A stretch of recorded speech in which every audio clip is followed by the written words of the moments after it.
주의 보좌로 나아갈 때 주의 보좌로 나아갈 때에 나 여전히 부족하나 나를 부르신 주의 그 사랑 그것을 믿으며 가네 자격 없는 내 힘이 아니 오직 예수님의 보혈로 자격 없는 내 힘이 아니 오직 예수님의 보혈로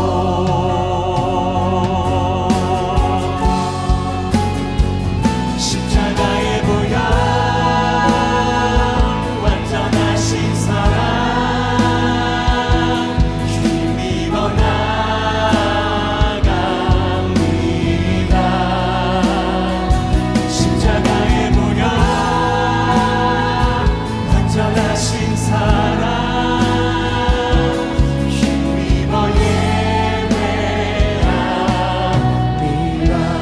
주의 보좌로 나갈 때 주의 보좌로 나갈 때에 어떻게 나가야 할까 나를 구원한 주의 십자가 그것을 믿으며 다시 한번 믿음으로 고백합시다. 주의 보좌로 주의 보좌로 나갈 때에 나 여전히 부족 나를 부르신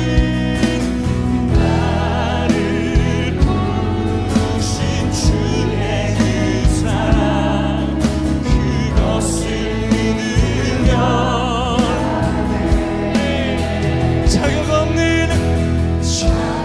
없는 내 힘이 아니 오직 예수님의 보혈로 자격 없는 내 힘이 오직 예수님의 보혈로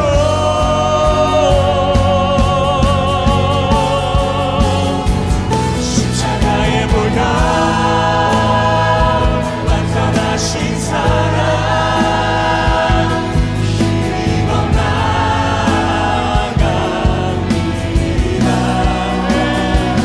십자가의 보혈 완전하신 사랑 완전한 그 사랑 우리 그 사랑 앞에 나아갑시다 십자가의 보혈 십자가의 보혈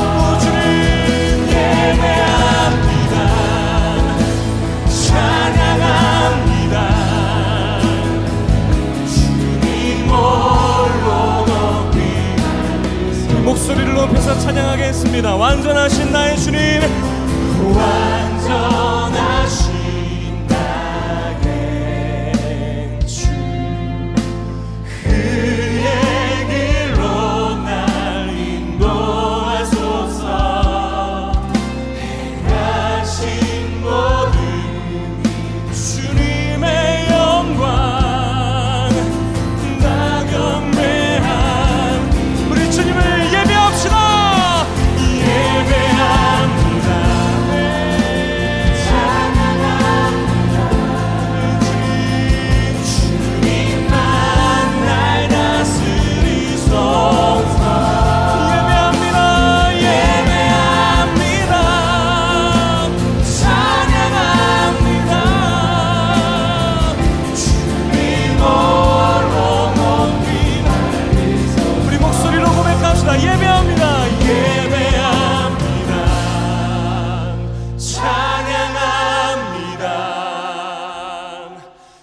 주님만 날 다스리소서.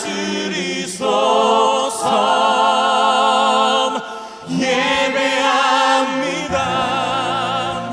찬양합니다.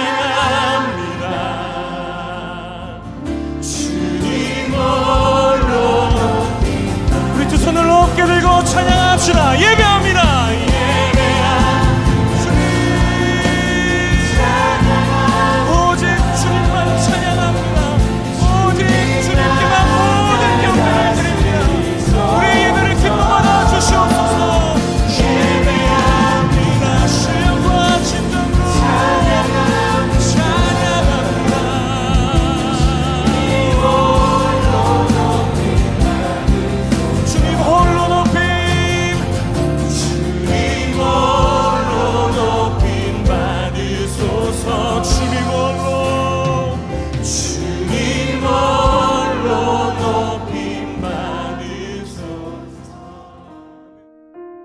오늘도 각 처소에서 주 예수 그리스도의 이름으로 성도라 부르심을 받은 여러분에게 은혜와 평강이 있기를 소망합니다.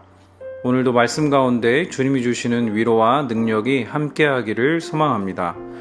오늘 하나님께서 우리에게 주시는 말씀은 다니엘 6장 1절에서 15절 말씀입니다. 제가 봉독해 올리겠습니다. 다리오가 자기의 뜻대로 고관 120명을 세워 전국을 통치하게 하고 또 그들 위에 총리 셋을 두었으니 다니엘이 그 중에 하나이라. 이는 고관들로 총리에게 자기의 직무를 보고하게 하여 왕에게 손해가 없게 하려 함이었더라. 다니엘은 마음이 민첩하여 총리들과 고관들 위에 뛰어나므로 왕이 그를 세워 전국을 다스리게 하고자 한지라. 이에 총리들과 고관들이 국사에 대하여 다니엘을 고발할 근거를 찾고자 하였으나 아무 근거 아무 허물도 찾지 못하였으니 이는 그가 충성되어 아무 그릇됨도 없고 아무 허물도 없음이었더라. 그들이 이르되 이 다니엘은 그 하나님의 율법에서 근거를 찾지 못하면 그를 고발할 수 없으리라 하고 이에 총리들과 고관들이 모여 왕에게 나아가서 그에게 말하되 다리오 왕이여 만수무강하옵소서. 나라의 모든 총리와 지사와 총독과 법관과 관원이 의논하고 왕에게 한 법률을 세우며 한 금령을 정하실 것을 구하나이다. 왕이여 그것은 곧 이제부터 30일 동안에 누구든지 왕 외의 어떤 신에게나 사람에게 무엇을 구하면 사자굴에 던져넣기로 한 것이니이다. 그런즉 왕이여 원하건대 금령을 세우시고 그 조서에 왕의 도장을 찍어 메대와 바사에 고치지 아니하는 규례를 따라 그것을 다시 고치지 못하게 하옵소서 하매 이에 다리오 왕이 조서에 왕의 도장을 찍어 금령을 내니라.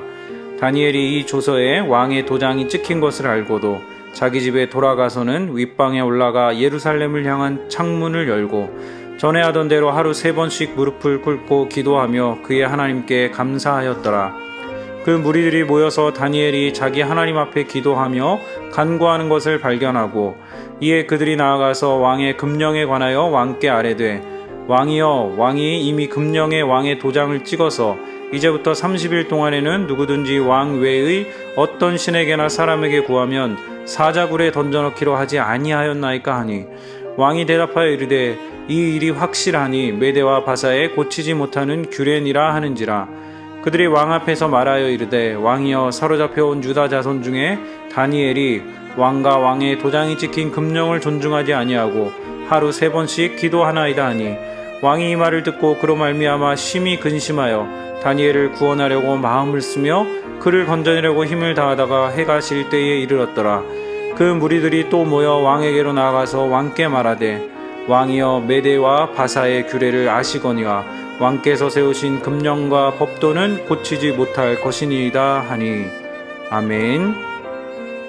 8월의 셋째 주 수요 말씀 시간입니다. 오늘 함께 나눌 말씀은 다니엘서 본문입니다. 지금까지 한국교회에서는 다니엘 하면 다니엘 개인의 관점이 부각되어서 설교되어져 왔습니다. 다니엘이 얼마나 신앙이 좋았는지, 하나님이 그에게 엄청난 재능과 학식을 주시고 그를 높이셔서 이런저런 놀라운 일들을 행했는지에 대해서 초점을 맞춰왔습니다. 뜻을 정한 다니엘이 얼마나 대단한 일을 이뤘는지를 보라. 너희도 뜻을 정해서 공부하면 높은 자리에 올라가 하나님의 영광을 나타낼 수 있다. 이것이 한국에서 소비되어 오던 다니엘에 대한 독법이었습니다. 그러나 다니엘서를 여러 번 잘 읽어보면 세상 나라를 심판하시는 하나님의 주권과 섭리가 그 주제라는 것을 알 수 있습니다. 세상의 제국 속에서 역사하는 하나님 나라, 그리고 그 속에서 세상의 제국의 힘과 박해 속에서도 교회가 어떻게 살아남고 건재할 수 있는지를 우리는 발견할 수 있는 것입니다.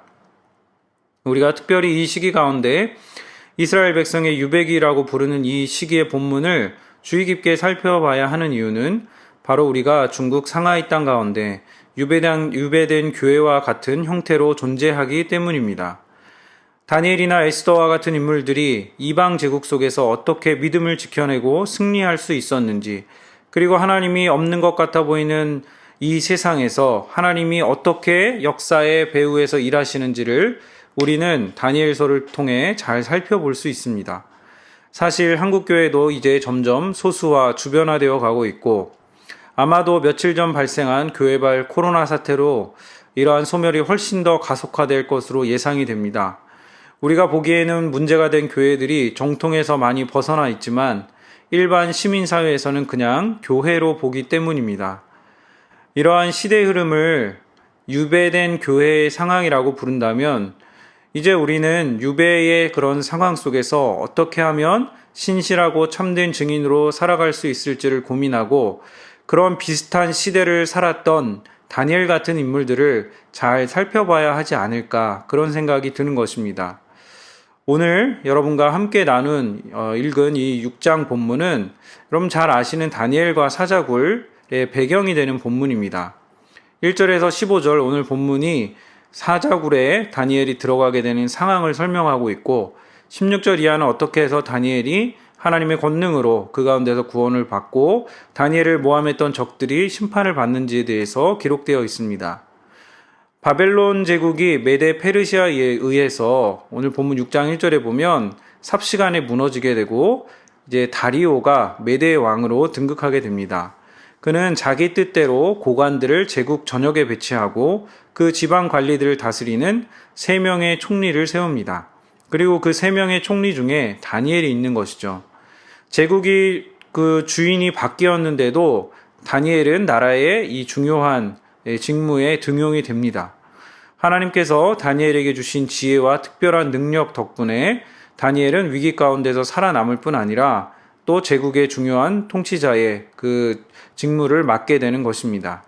3절에 보시면 다니엘은 마음이 민첩하다라고 표현되어 있는데 이것은 다니엘의 마음가짐과 지도력이 남달랐다는 것을 알 수 있습니다. 여러분 잘 아시듯이 다니엘은 유배지였던 바벨론에서도 일관된 믿음을 견지했습니다. 1장에 보시면 제국이 베푸는 왕의 음식과 포도주를 거부하면서 하나님에 대한 충성을 지켜나갔습니다. 피정복민으로서 포로로 끌려온 신세였지만 왕의 꿈을 해석해주고 오히려 그들이 하나님의 그 왕들이 하나님의 하나님 되심을 고백하도록 만들었습니다. 정권이 바뀌고 나서도 지도자의 자리에 올랐지만 유다 백성들이었던 이 다니엘을 다른 관료들은 그렇게 달갑게 여기지 않았을 것이라는 그런 추측을 해볼 수 있습니다. 아니나 다를까 오늘 본문에 보시면 다니엘을 제외한 총리들과 고관들이 다니엘을 고발하려고 무던히 애를 쓴 것을 볼 수 있습니다. 하지만 다니엘에게서 고발할 만한 그런 건수를 전혀 발견할 수 없었다라고 오늘 성경은 기록하고 있습니다. 왜냐하면 다니엘이 충성되어서 아무 그릇됨도 없고 허물도 없었기 때문이라고 그렇게 말하고 있는 것이죠. 다니엘은 제국의 관리로서 자기 일에 태만하거나 전혀 부패함이 없었다는 것을 볼 수 있습니다. 바벨론을 섬길 때든 메데, 페르시아를 섬길 때든 다니엘은 좌고우면하지 않고 사람을 의지하지 않고 자기 일에 충성됨으로 또 하나님께 충성됨으로 자기 인생을 주님께 맡긴 아주 훌륭한 인물이라고 볼 수 있습니다. 이렇게 다니엘은 식민지 백성으로서 정복민의 왕을 섬기는데도 조금도 소홀함이 없었습니다. 마치 바울이 죽게 하듯 모든 것을 하라고 권면했던 것처럼 이 다니엘은 그렇게 하나님께도 세상에도 충성되었던 사람입니다. 우리도 회사에서 일을 하거나 또 내가 모시고 섬겨야 하는 상급자들이 있을 것입니다. 또 같이 일하는 회사에서 나를 좋지 않게 보는 사람들이 있을 수도 있습니다. 우리가 크리스천으로서 우리를 숨기고 살지 않으려면 우리는 반드시 충성되어야 합니다. 내 기준이 아니라 그들에게 책잡히지 않도록 자기 일에 민첩해야 하는 것입니다. 이것을 우리는 직업윤리라고 부를 수 있을 것입니다. 부끄럽게도 저는 자라면서 이 세속의 일, 하나님의 일에 대한 강한 이원론을 가지고 있었기 때문에 하나님의 일만 하나님의 일로 생각하고 지냈던 적이 있었습니다. 잘못된 직업윤리를 가지고 있었던 것이죠. 그러나 성경을 제대로 보니까 그것은 철저하게 잘못된 생각이었습니다. 하나님은 우리가 노동하는 것을 기뻐하시고 그 일을 통해서도 세상을 이롭게 하시는 것을 기뻐하신다라고 성경은 우리에게 알려줍니다. 제가 처음에 다니엘에 대해서 하나님 나라 관점에서 보는 것이 필요하다고 했지만 다니엘이 이 부분만큼은 다니엘 개인이 가지고 있던 성실함과 이 치열함에 대해서는 우리가 배우고 닮을 필요가 있는 것 같습니다. 이렇게 충성된 다니엘을 반대자들은 그냥 두지 않았습니다. 다니엘이 유대인이라는 것을 알고 율법에 근거한 삶을 산다는 것을 알고 이 반대 세력은 그것을 이용해서 다니엘을 함정에 빠뜨리려고 합니다. 간계를 내는 것이죠. 하나님께 대한 충성을 드리는 삶에 필연적으로 다가오는 것은 시험과 핍박입니다. 무엇보다도 이 세상의 신에게 절하려고 하지 않을 때 세상의 신은 그 믿음을 무너뜨리려고 온갖 술수를 쓰기 마련입니다. 다니엘서 3장에서 다니엘의 세 친구가 금신상에게 절하지 않았던 것처럼 이제 다니엘도 비슷한 내용의 시험을 겪게 되는 것입니다. 저는 그래 본 적이 없어서 경험치로는 잘 모르겠지만 권력을 가지게 되면 자기를 신격화하고 그 권력을 숭배하게 만들려는 강력한 힘에 사로잡히게 된다고 합니다. 권력을 위해서는 정의도 도덕도 친구도 가족도 없다는 것을 우리는 종종 정치인들을 보며 깨닫곤 합니다. 얼핏 생각해도 이 중국이라는 대국의 1인자 자리에 올라서 14억의 인구를 호령하게 된다면 그런 유혹을 느끼지 않을 수 없겠다라는 생각이 들곤 합니다. 다리오 왕도 그랬습니다. 주변 신하들의 달콤한 말에 기분이 부흥 떴습니다. 30일이라는 한정된 시간이지만 자신 외에 다른 신이나 사람에게 무엇을 구하면 사자굴에 던져넣자는 제안을 덥석 받아들입니다. 바벨론을 무너뜨리고 근동 지역의 강자로 군림한 다리오 왕은 역시 이 자기 신격화, 자기 숭배의 유혹을 넘어가지 못한 것입니다. 이제 우리의 시선은 다니엘에게로 옮겨질 수밖에 없습니다. 다니엘은 과연 어떻게 행동할 것인가? 지금까지 했던 것처럼 하나님께 충성하며 제국에 충성할 것인가? 아니면 잠시 하나님에 대한 충성을 미루고 제국에 순응한 다음에 다시 하나님 앞에 충성할 것인가? 다니엘은 분명하게 고민할 것도 없이 전자를 택합니다. 하나님을 섬기면서 제국을 섬기는 것은 가능하지만 하나님을 모른 채 하고 제국을 섬기는 것은 그에겐 있을 수 없는 일이었던 것입니다.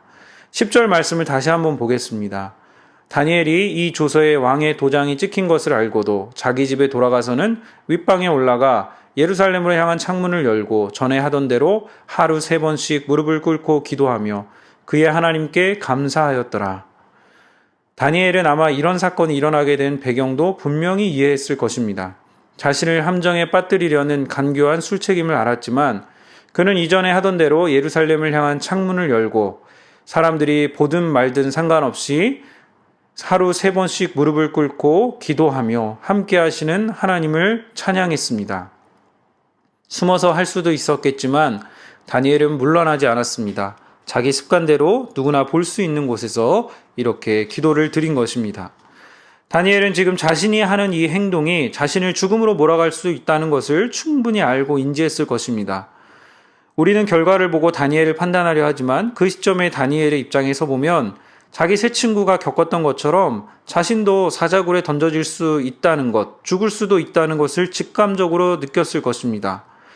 세 친구가 그리 아니하실지라도 나는 왕의 신상에 절할 수 없습니다라는 그런 고백을 했던 것처럼 다니엘은 그리 아니하실지라도 내가 사자굴에 들어가서 사자에게 잡아 먹히거나 또 죽임을 당할지라도 하나님이 구원해 주시지 않더라도 이방 신 앞에는 절할 수 없다. 그리고 하나님에 대한 경배를 내가 그칠 수는 없다라는 것이 그의 신앙이자 믿음의 고백이었던 것입니다.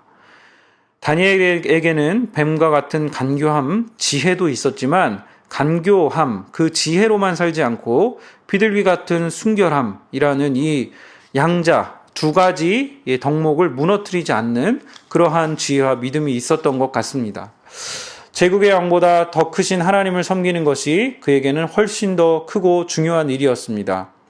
성공하고 출세한 후에는 그 성공과 출세를 위해 유지하기 위해서 변해가는 사람들을 우리는 보게 됩니다. 나치 치하에서 유대인 학살을 집행했던 독일 관리 아돌프 아이히만은 재판정에서 이렇게 항변합니다. 나는 국가에 충성했을 뿐이다. 부지런함과 성실함으로 일했을 뿐이다. 나에겐 죄가 없다라고 말입니다. 그러나 그 부지런함과 성실함 때문에 죽어간 동료 인간에 대한 연민과 안타까움이 그에겐 없었습니다. 그렇기에 그는 결국 사형을 선고받습니다. 광기에 대한 충성의 결과는 이렇게 비극적일 수밖에 없습니다. 제가 이 설교를 녹음하고 있는 지금 현재도 교회발 확진자가 267명으로 폭발적으로 이 환자가 늘어나는 일촉즉발의 팬데믹 상황에 지금 한국은 처해 있습니다.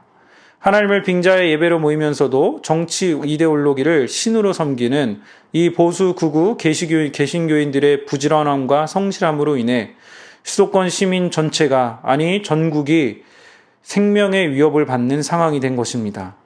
그러므로 여러분 부지런함과 성실함이 신앙의 핵심이 될 수 없습니다. 하나님을 따르고 있느냐 아니냐가 핵심입니다. 하나님을 빙자해 돈을 섬기게 하고 목회자 자신을 섬기게 하고 정치 이데올로기를 섬기게 하는 것은 모두 비극적 결말을 맞을 수밖에 없습니다. 잘못된 열심은 자신과 이웃을 해롭게 할 뿐이라는 것을 우리는 기억해야 합니다. 그런 면에서 다니엘을 주목할 필요가 있습니다. 그는 잠시 권력의 맛을 누리고 지위를 보존한 것보다는 하나님을 섬기는 것을 중요하게 여겼습니다. 우리는 다니엘이 기도의 사람이라는 것을 보게 됩니다. 하루 3번 하나님을 향해 기도하는 습관을 가졌던 다니엘은 기도 가운데 하나님이 주시는 확신과 은혜를 얻었을 것입니다. 기도하면서 하나님의 뜻을 물었고 하나님께서 이 일에 대해 담대한 마음을 주셨으리라 예상할 수 있습니다. 마지막 부분인 11절 15절에 보면 자신을 무소불위의 권력을 가진 신적 존재로 높이고자 했던 다리오의 무력함을 볼 수 있습니다. 아마도 다리오 왕은 다니엘에 대한 신임이 높았던 것처럼 보입니다. 14절에 보면 고관들의 고발을 듣고도 다리오 왕은 심히 근심하고 다니엘을 구원하려고 마음을 쓰며 그를 건져내려고 힘을 다하다가 해가 질 때에 이르렀더라고 나오기 때문입니다. 조선시대를 배경으로 한 영화들을 보면 왕이 권력자인 것 같지만 사실은 조정의 세력을 가진 신하들이 실세라는 것을 짐작케 하는 장면들이 자주 나옵니다. 영의정 정도 되는 신하가 선창합니다. 전하 통촉하여 주시옵소서 하면 다른 대신들이 통촉하여 주시옵소서 이렇게 외칩니다. 반복해서 이것을 외치면 왕도 자기 뜻을 거둘 수밖에 없습니다. 지금 다리오 왕도 그런 비슷한 상황에 빠졌습니다. 자신이 내린 조서의 권위 때문에 의로운 다니엘을 구할 수 없게 되었습니다. 애초에 자신을 높이고자 한 다리오 왕의 자만이 결국 충성스러운 신하의 목숨을 잃도록 한 것임을 그는 뒤늦게서야 깨달았던 것입니다.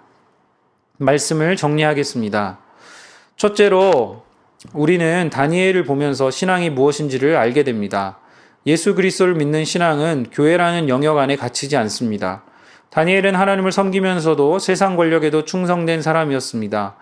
그는 높은 지위에 있으면서도 권력을 함부로 남용하지 않았고 타인이 보기에 흠잡을 것 없이 살았습니다. 다니엘이 얼마나 치열하게 자기 삶을 살았는지를 들여다볼 수 있는 대목입니다. 우리도 세상의 일, 하나님의 일이라는 이 원론에서 벗어나 모든 우리에게 맡겨진 일을 하나님의 일로 여기고 민첩하고 빈틈없이 일해야 할 것입니다. 둘째로 이방 땅에 흩어진 백성으로 살더라도 타협할 수 없는 것이 있다는 것을 기억해야 합니다. 그것은 바로 하나님에 대한 충성입니다. 코로나 상황으로 교회로 모이지 못하는 이 사실을 핑계 삼아서 신앙생활을 게을리하는 것은 주님의 뜻일 수 없습니다. 나라를 잃고 식민지로 전락한 상황 속에서 바벨론의 신 마르둑이나 메대의 신을 섬기지 않고 그 위세에 눌리지 않고 하나님을 섬기는 신앙과 믿음을 지켜가는 이 다니엘을 하나님은 기뻐하셨고 다니엘에게 필요한 지혜를 주시고 꿈과 환상을 깨달아 하는 능력도 주셨습니다. 그러므로 우리는 하나님 외에 다른 어떤 것과 신앙을 타협해서는 안 될 것이고, 그런 어려움에 닥칠 때 하나님께 간구하며 기도하며 그것을 이길 수 있는 능력 주시기를 간구해야 할 것입니다. 셋째, 두 번째와 연관되어서 하나님께 충성하기 위해, 타협하지 않기 위해 우리는 기도해야 합니다. 다니엘이 잠시의 낙을 위해 자기의 신앙의 정절을 타협하지 않을 수 있었던 것은, 그 원동력은 하루 3번의 기도로부터 나왔습니다. 아무리 강조해도 지나치지 않는 것은 바로 기도의 삶입니다. 내가 기도할 수 있는 시간, 공간을 확보하고 그 시간이 비록 짧을지라도 기도하는 습관을 우리 몸에 배도록 하는 것이 정말 중요합니다. 오늘 지금부터라도 기도하는 시간과 공간을 확보하시는 여러분 되시기를 바랍니다. 디아스포라 기독교인으로 중국이라는 이 대국의 안에서 이방인으로 살아가야 하는 우리에게 정말 필요한 것은 이 세상을 주관하시고 다스리시는 하나님에 대한 충성입니다. 그리고 이 땅에서 나의 맡겨진 일에 동시에 그것을 나에게 맡겨진 일을 또한 하나님의 일로 여기고 잘 수행하는 것입니다. 여러분, 시간이 되신다면 말씀을 들은 다음에 다니엘서를 정독하시는 것도 추천드립니다. 오늘도 말씀을 상기하시면서 주님을 향한 충성으로 달려가는 우리 성도님 되시기를 주님의 이름으로 축원드립니다. 아멘. 기도하겠습니다. 살아계신 아버지 하나님, 감사합니다. 하나님, 오늘도 우리가 이 무더운 날 이겨내기 위해서 말씀도 듣고 큐티도 하고 주님께 간구하며 나아갑니다. 하나님, 우리가 이방 땅 가운데 있습니다. 디아스포라 땅 가운데 있고 코로나 상황 가운데 있습니다. 여차저차 이런저런 핑계를 댈 수 있는 상황 가운데 있습니다. 그러나 하나님, 우리가 처음에는 어리둥절하고 당황하고 어찌할지 몰라 했지만 이제는 우리 스스로 이제 다시금 일어날 수 있는 믿음과 신앙과 용기를 불러일으키기를 원합니다. 오늘 다니엘을 보면서 하나님께서 우리에게 맡겨진 일에 잘 충성되고 또 빈틈없이 민첩하게 이런 일들을 하는 것이 얼마나 중요한지를 보게 되고, 또 다니엘처럼 타협하지 않는 그 신앙의 모습을 가지는 것이 우리에게 얼마나 중요한지를 보게 되며, 또한 우리가 하나님 앞에 그 충성됨을 지키기 위해서 기도하는 것이 얼마나 중요한지, 하나님께서 우리를 붙들어 주시고 그 음성 들려주시고 또 그 위기를 이기고 담을 뛰어넘는 그 은혜들을 우리가 하나님께 구하는 것이 얼마나 필요한지, 그래서 다니엘처럼 하나님 그 목숨이 경각에 달린 상황 속에서도 하나님에 대한 충성을 거두지 않았던 그 다니엘의 모습처럼 우리도 하나님을 향한 충성을 거두지 않게 하여 주시옵시고, 눈앞에 보기에는 이 대륙에 있는 지도자가 세상을 호령하고 떵떵거리고 이러한 우리를 둘러싸 있는 상황들이 변하지 않을 것처럼 보이지만, 그러나 역사의 배후에서 섭리하시고 일하시고 또 왕과 주권자들의 그 통치의 연한을 정하시고 또 세상 섭리를, 또 세상의 모든 이런 역사들을 하나님의 뜻대로 이끌어 가시는 이 다니엘서를 보면서 우리가 우리 시대를 바라보고 우리가 우리의 눈앞에 보이는 현실에 매몰되지 아니하고 하나님의 대한 충성을 지키며 살아갈 수 있도록 하나님 인도하여 주시옵시고, 오늘도 말씀을 듣고 말씀을 읽고 말씀대로 살아가고자 하는 성도님들을 축복하시고 은혜 내려 주시옵소서. 감사와 영광 올려드리며 예수님의 이름으로 기도드립니다. 아멘. 지금은 우리 주 예수 그리스도의 은혜와 하나님의 사랑과 성령의 인도하시는 역사가 오늘도 다니엘처럼 하나님께 대한 마음과 충성과 신앙을 지키며 기도하며 하나님을 의지하는 우리 상하이 한인연합교회 모든 성도들 머리 위에 이제로부터 영원토록 함께 있을지어다. 아멘.